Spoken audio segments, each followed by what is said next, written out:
All right, so since we are starting a little late, I'm just gonna jump right to it. And I tend just to let y'all know, I tend to go really fast. Feel free to stop me and interrupt. I'm perfectly fine with it. I'm just very like connecting the dots all the time. So just to introduce you all to myself, my name is Lyse Fedjanie Barronville. Lyse is pronounced like please, and I use she, they pronouns. And today we're going to be exploring the Abundant Futures Incubator Series around Cyborg and Liberatory media, which I'm looking forward to speaking with you all on. I really quickly, I guess I wanted to do intros, but I'm not sure if we have time. Do you think there's time, Paige? I mean, Sarah? Yeah, maybe if you just want to ask the question, do the intros, and if people feel moved to, they can drop them in the chat. Okay. Yeah. So I guess the intro was just your name and if there's anything you're bringing with you, you're looking forward to learn today, or just anything you'd like to share.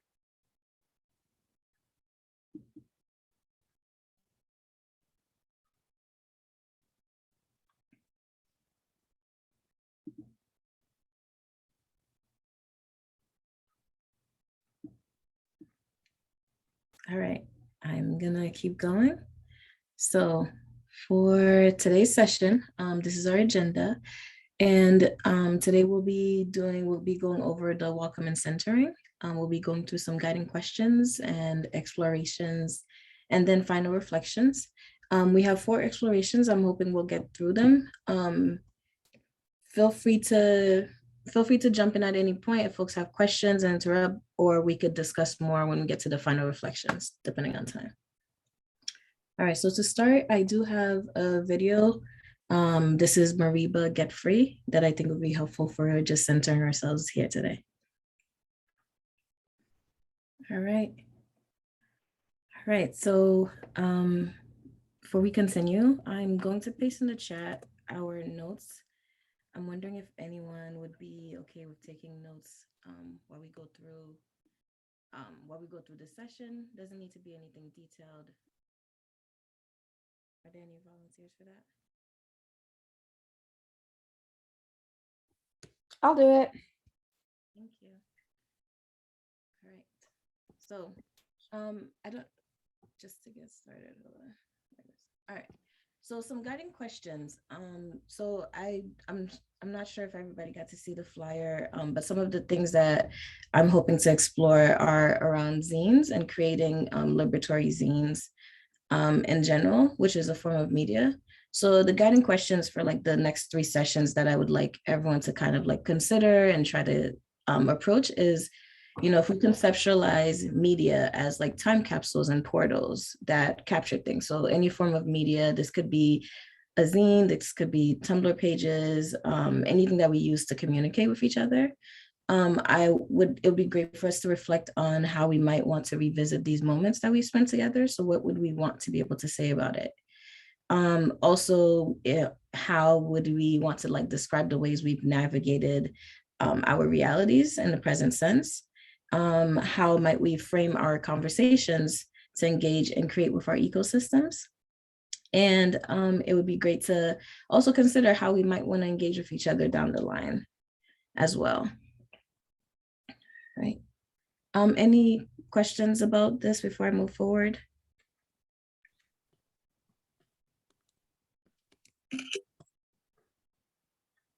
All right.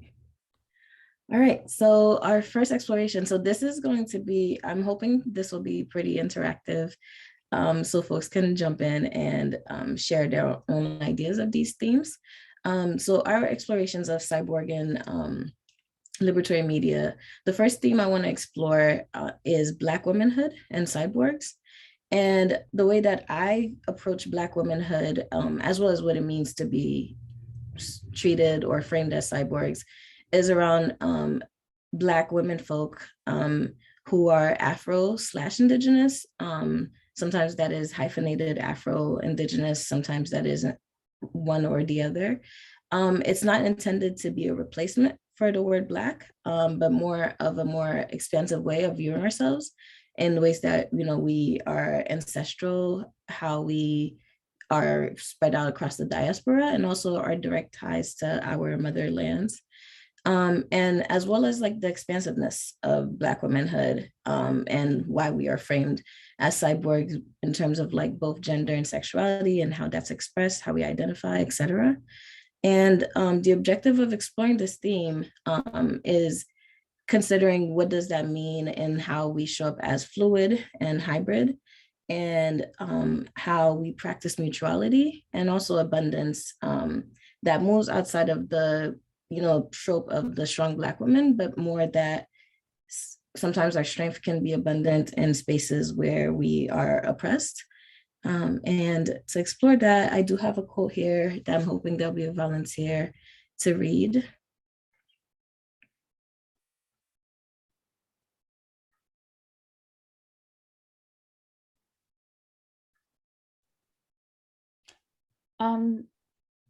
Cyborgs are human beings whose bodies are embedded with technology, with the use of race followed closely by gender as technologies to stratify and hierarchize humans. Black women are relegated to cyborgian realities of continued racialization and dehumanization, yet we subvert white supremacy, toxic masculinity, and cis-hetero-normativity every single day, and continue self-naming, meaning-making, and co-creating cyborgian tools for transforming our realities to not only survive, but to also thrive. Thank you. Thank you, Paige. So I'm wondering, are there any thoughts about these themes? Like what are folks getting from this exploration of just the terms Black womanhood and cyborgs?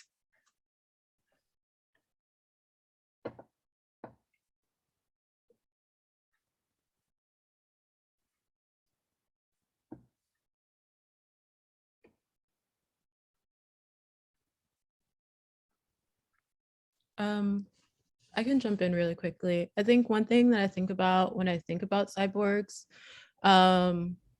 this isn't necessarily in relation directly to Black women, but it could be, is that cyborgs were originally tools.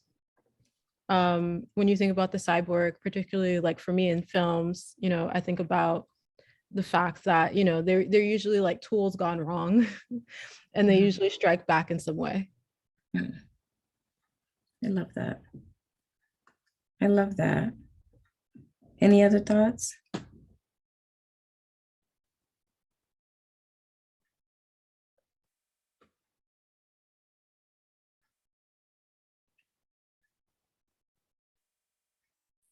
It looks like there's a few in the chat as well. Okay. All right.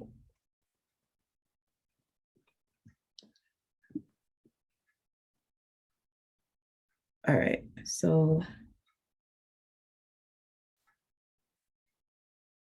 All right, so what's this? Anita says it's the first time hearing the two concepts connected with dehumanization in a Google search and weaponization. Chantel Miller shared creating new or alternative language for naming.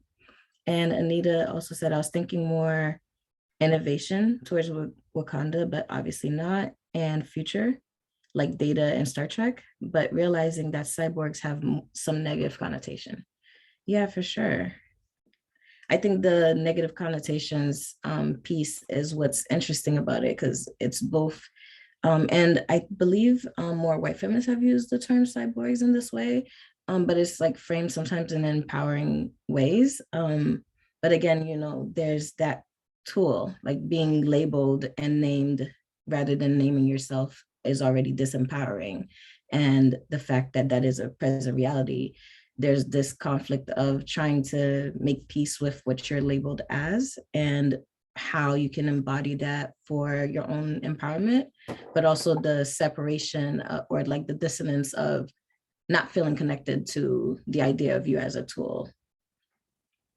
Any final thoughts on this before we move to our next one? I can share that I think the language of cyborg helps me understand like these systems as technologies, specifically within like, I'm a descendant of mestizaje projects in the Philippines. And so understanding how whiteness was legitimately bred into my peoples. And I'm like a present manifestation of that. Like, I feel like the language really empowers me to deconstruct and understand the self as like a site to deeply know and transform all of the violence that is really wound up in that. Yeah, thank you, Micah. Yeah, no, for sure. I think that is one of the things that, I hope we'll be able to pull together, is that idea of, framing, as Sarah said, away from tools and towards like, like dismantling the system that we're supposed to be serving as tools for. All right, next slide. So the next thing we're going to explore is the idea of technology and innovation. And the way that I think of technology and innovation is that they are tools, spells, and strategies that are wise.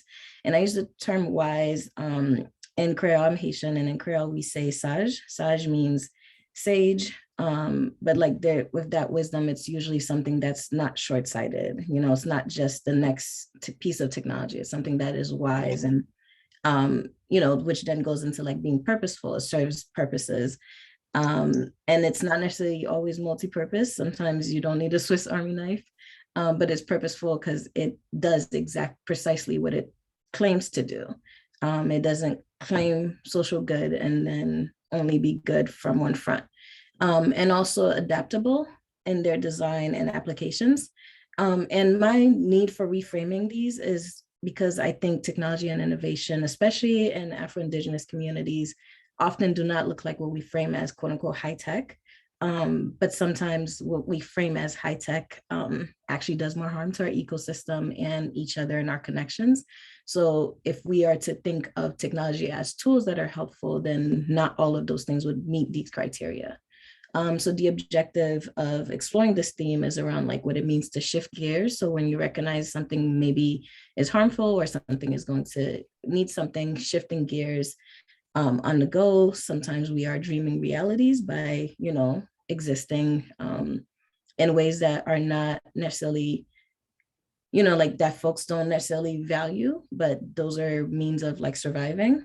Also sometimes remembering our ancestral practices and, remembering could also come through dreaming as well, and creating for ourselves the technologies that we need so we can thrive. And if there's another volunteer for these quotes, and you can feel free to skip like reading the whole quote. I know there's not much time, but the pink specifically are the pieces I really would like us to explore a little bit more.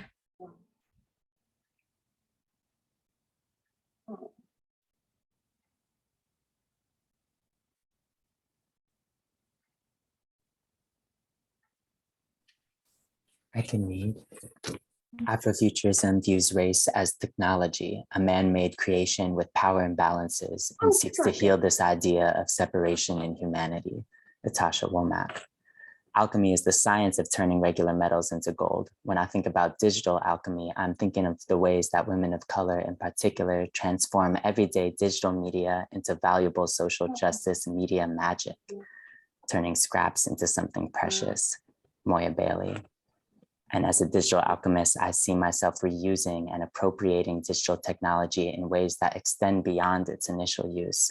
I like that I and other marginalized folks are able to take tools that have traditionally had very specific purposes and use them in innovative ways. Thank you, Micah. So are there any thoughts on these pieces of approaches to considering what technology and innovation are?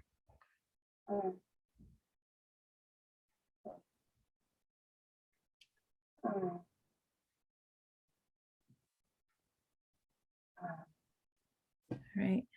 Anita said, I think of Black tech Twitter with the second quote. Most definitely. I actually think that's what Moya was speaking to. I think it was Black Twitter and Black Tumblr in general, and the ways that we've been able to explore these spaces to create like completely different realities. for ourselves, but especially when it comes to like social justice and such as well. Thanks, Anita. Anyone else?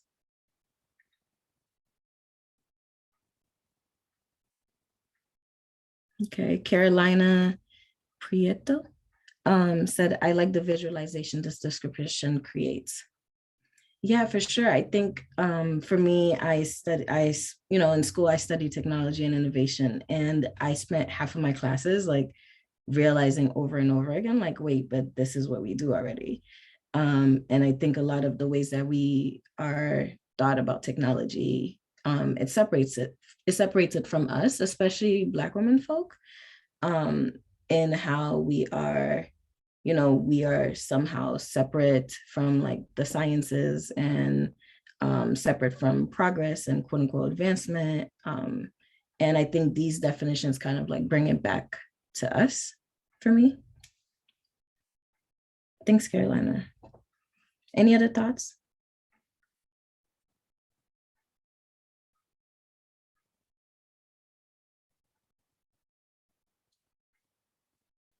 All right. So we're gonna move to the third one. This one, exploration number 3, is we're gonna be discussing ecology and spirituality. And I explore ecology and spirituality as the ways that we are interconnected through the lands and the communities we belong to. Sometimes these communities are of divine nature. Sometimes they are right here with us on Earth. Sometimes they are the trees and the plants and everything that relates to us. And the objective of this is to explore the idea of belonging. I like to say belonging is very land and place-based. And it's not to say that, none of us are explorers in nature, but there's a certain way that we are connected to specific lands that our body senses it. And then the stewardship of what we do with the spaces that we exist in. How do we steward it forward? And also legacy, what legacies do we leave behind? What legacies have been left behind for us? Spirit, which means many things for different folks, and collective activism, again, moving with your community, with the community you belong to. So for this one, I'm gonna read the quote just because it's long. And this is from, I think it's called Acres of Ancestry. And they talk about, specifically, the quote is, as granddaughters of Black agrarian, which are folks who work the lands, agrarian women, light bearers who repurpose sufferings into protective coverings, we carry solutions to restore ecological harmony in our imaginations, hearts, and hands. Collective leadership, spirituality, and ecology are the patchwork pieces left by our grandmothers to create abundant shared destinies. This spiritual connection to our earth and African diasporic cosmologies and traditions expands our abilities to access timelines, lineages, and dimensions to create new life-affirming realities and ecosystems. And the co-directors of Acres of Ancestry, Tracy Lloyd McCurdy and Dakira Green Rodriguez. That's who those quotes are from. Any thoughts on these pieces? And I know it's a lot, but anywhere folks want to jump in is fine.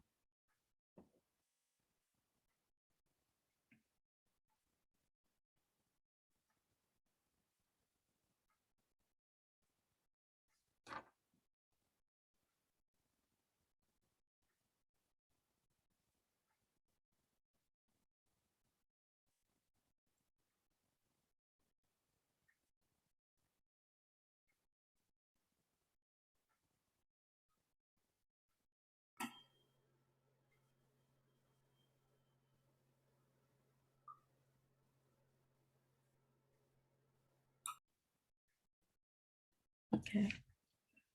Olivia Fenty said, the last quote reminds me that we're always connected to our ancestors, like their ideas, beliefs, and how they thought about life. Yeah, for sure. That is definitely what I get here, as well as that, and that they're expansive themselves, like where exactly are our ancestors connecting with us through. You know, for folks in different belief systems will view it differently. For some of us, it's their memories, and others it's active relationships that are very present. But also, how do their realities connect to our realities and our own legacies too? Thank you for that, Olivia. Anyone else?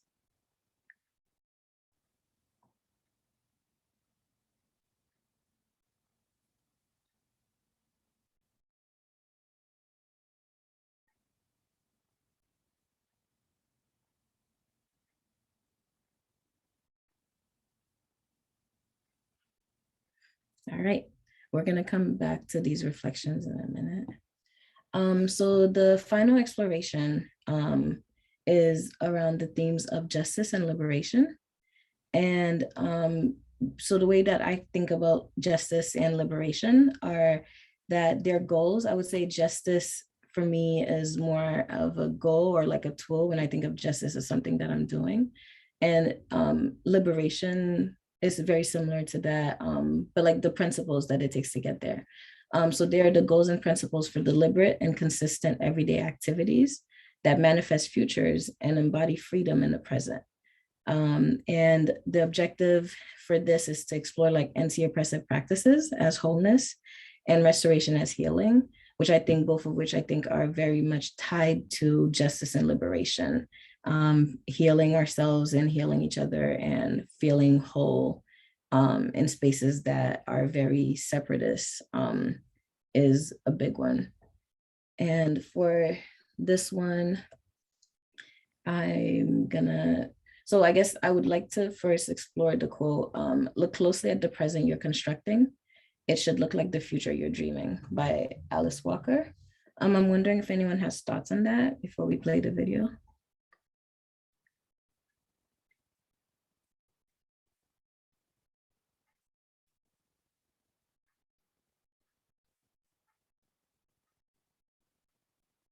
Okay, so Anita said, interesting that I see the word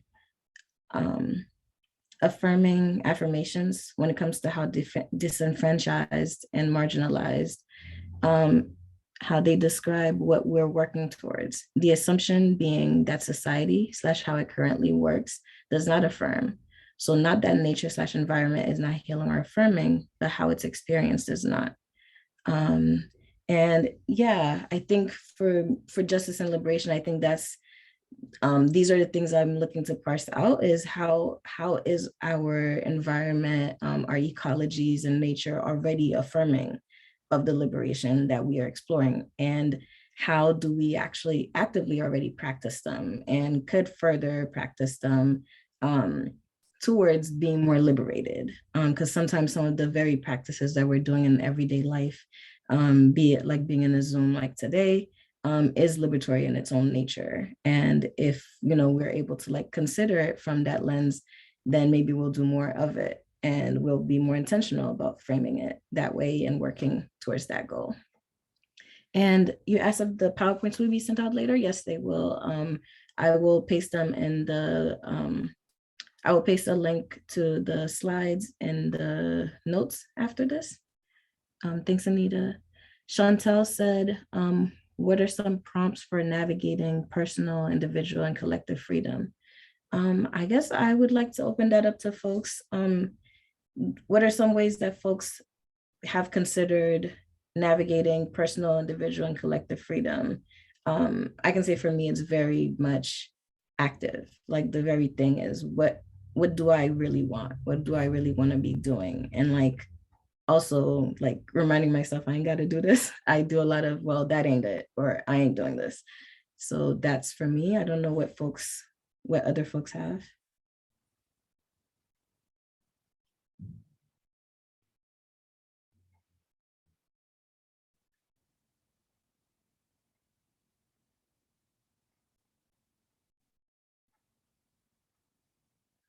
Okay, Carolina Prieto said, I think holding space for people. Yeah, definitely.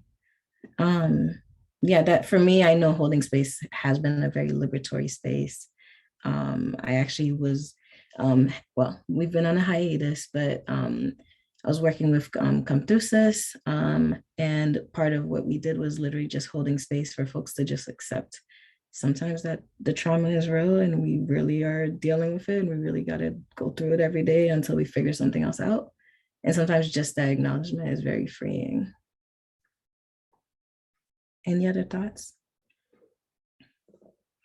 Okay, Sierra says, I think about Toni Morrison a lot. All of her books for me toggle between personal and collective freedom. Yeah, for sure. I'm actually rereading Beloved right now. It's quite traumatic rereading it now when it's like means so much more, but it's also very powerful in the ways that she frames it. I just got past chapter 1. Thanks for that, Sierra. Anyone else? Olivia said, yes, Sula really made me reflect on how I show up for myself. Thank you for that. I have not read that one yet.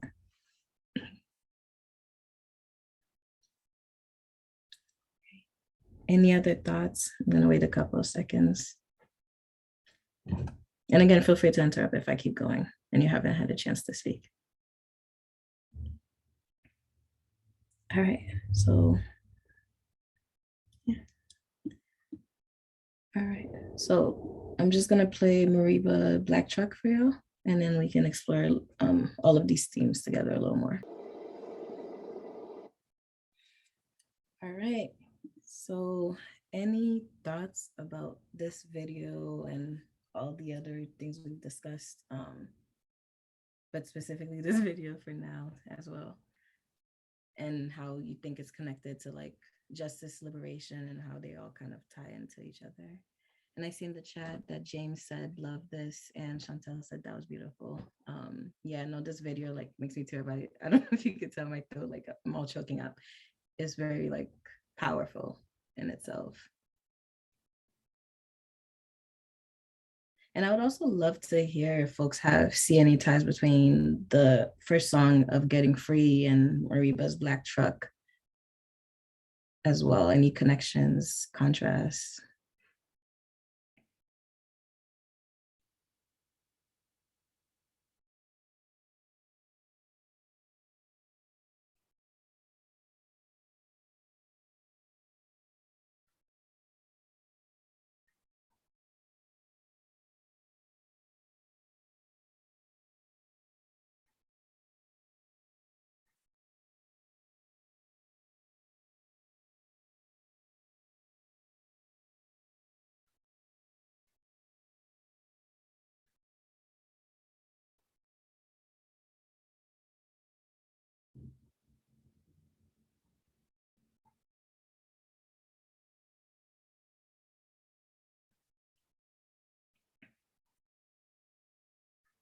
Right.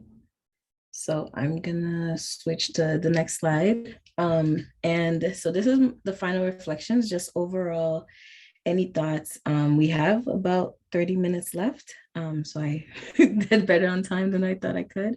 Any thoughts about any of these things that we explored today overall? Specifically with like, I like to try to think of like everyday and ordinary examples of like these terms. Like we don't want to just explore things in like very intellectual activities that are not like really connected to our everyday lives.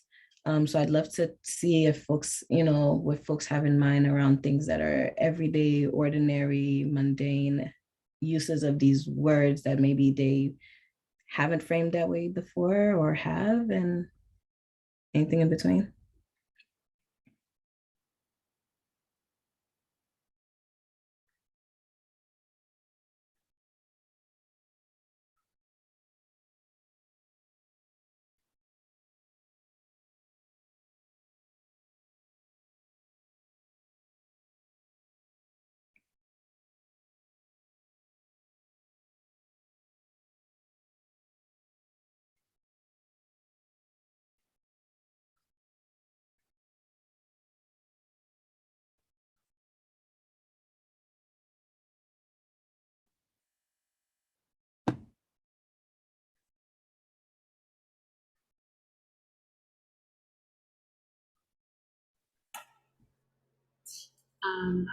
I'll share something.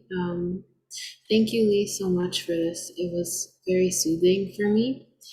And in terms of the mundane, this presentation has made me think about the choices that we have in front of us to make each day that will hopefully lead us to light.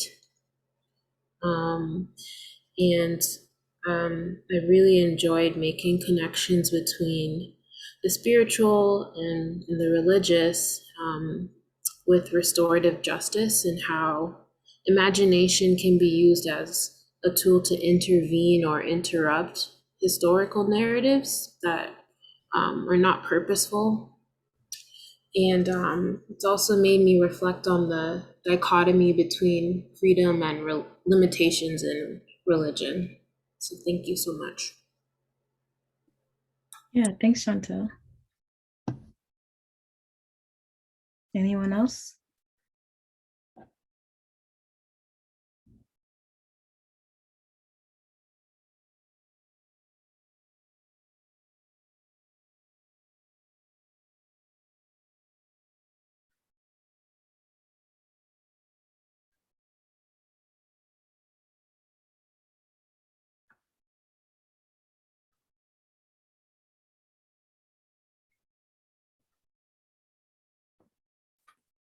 Yeah, with what Chantel is bringing up around religion and that technology too. I feel like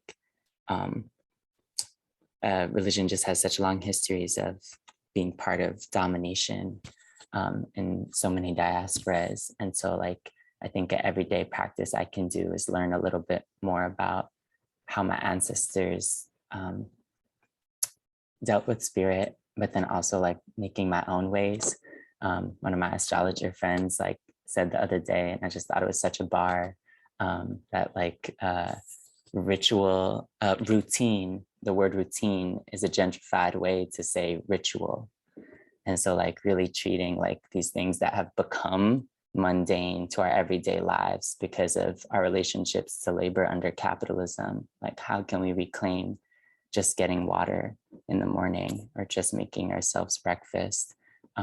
Yeah, and treat them as ritual, as part of how we restore meaning, I guess, because the meaning's already made, like it's through our blood, it's in our lineages, but I guess, yeah, it's getting English to the breaking English, which is already a broken language, back to the point that it sees us more fully. Yeah. Yeah. Go ahead, James. Oh, okay. Thank you. Hi everyone. I came a bit late. My name is James.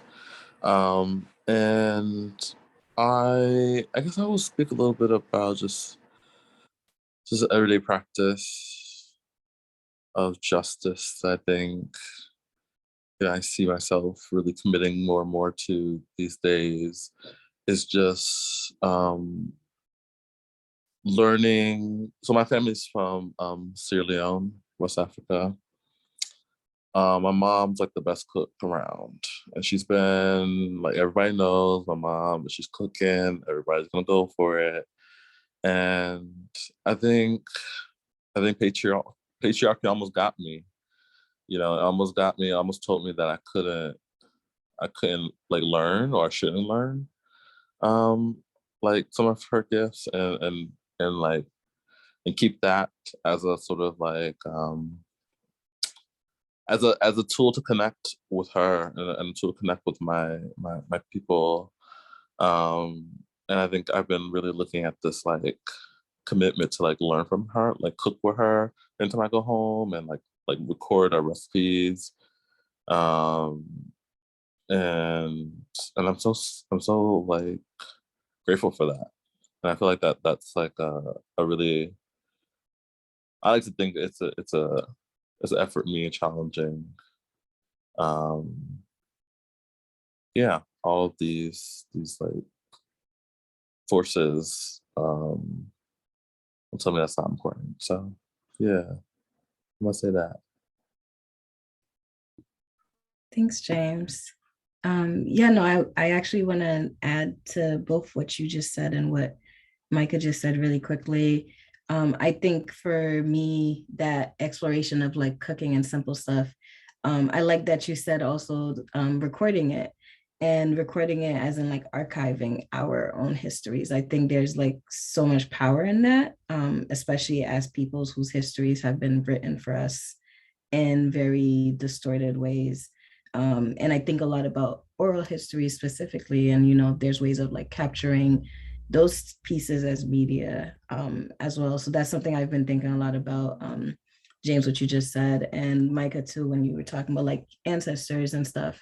I think that's why I like the video Black Truck by Mariba. It's like she time travels and lands in this space where her ancestors are very actively um, laboring, and but and that's that's she gets transported there from laying on a hammock and making a to-do list of like all the things she needs to do. And I think a lot about the mundane, and also like rest as well as resistance, and rest as an opportunity for our ancestors to labor less and to celebrate our joys more as well. Sorry, that kind of went all over the place. Anyone else?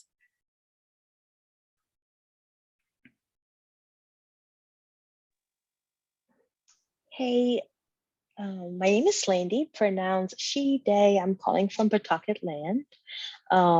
Thank you for holding space for me despite my super late arrival. In preparation for this event, I was just thinking about cyborgs and I guess like what my relationship with that word is. Like how often I think about it or um, sit with it in relation to my Caribbean heritage. And it was really hard for me at first to pinpoint what sort of like images or like memories or musings um, about cyborgs um, like come up for me when I think about Haiti and like the Caribbean. And like all of this to say that like sorry y'all, I'm like all over the place, it's been a long day, but I think what I'm trying to get at is that initially like my thoughts were all like focused on like black folks or black folks who like emerged like um after slavery, and how in a lot of ways um I feel like we are cyborgs. Um, because sometimes like when I find myself thinking about colonization and oppression and all the different systems and processes that were created to enslave people and strip them of dignity, power, self-determination. Yeah, I think about this like failed experiment in some ways, and how like we were, or like like people who were able to survive and carve out worlds within this world for themselves are like cyborgs in a way. um yeah, I lost a lot of what you shared in the beginning, and I'm planning to rewatch this to better lend with you next time and be on the same page. But yeah, I'm super intrigued to like see if anyone else had like similar thoughts before coming into the space. Yeah. I'm gonna jump in, but I would love for folks to share too if they had similar thoughts. I just wanted to know, and you said it's Slandy. I hope I'm saying that right.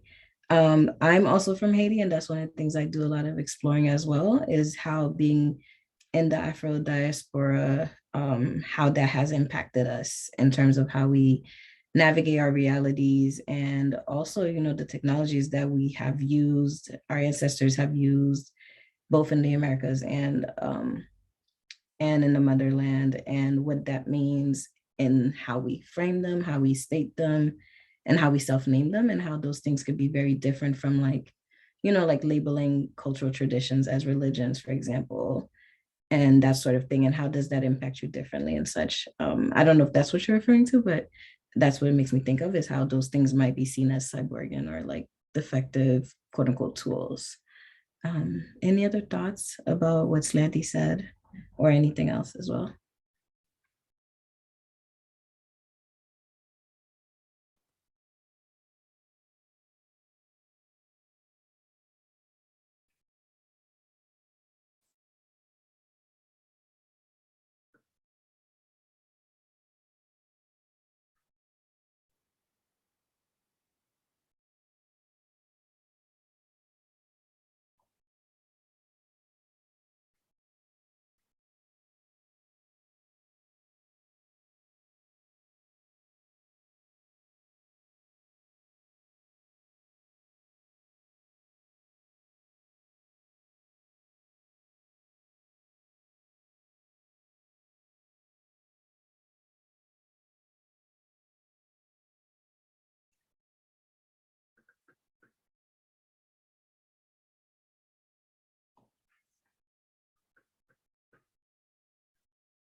Right, so we have 20 more minutes where we could either continue chatting or not. But before we wrap up, one of the main things, I guess, I'm really hoping we'll be able to build something together to come out of this. So I would love if folks want to share anything. I mean, we could also, I know we do have the notes, so if folks don't want any of their notes shared out, we might pull from that as well, to kind of create a final product that would then be sent to y'all. So if anybody wants to share their emails, or just shoot me an email with any submissions, it could be, you know, like any of the following here of I don't know, I like to say old Facebook notes because I'm always surprised to see random stuff I wrote in like 2010. But like anything that, you know, y'all are able to access, that you would like to share, and then we could maybe collectively in like our final session talk about a good way to like paste it together into a document and maybe explore sharing it more. But I would like some of what we discuss here to be archived in that way, so we could continue to like share it collectively, these spaces as our own archives of what we are doing to get ourselves free as well. And my email is here. Again, it'll be in the notes, which are in the chat. I know some folks came late, so I'm gonna repaste the link to that here if y'all wanna like save it. All right, so I'm gonna open it back up if there's any final thoughts, and if not, folks from Boston Ujima can help me out.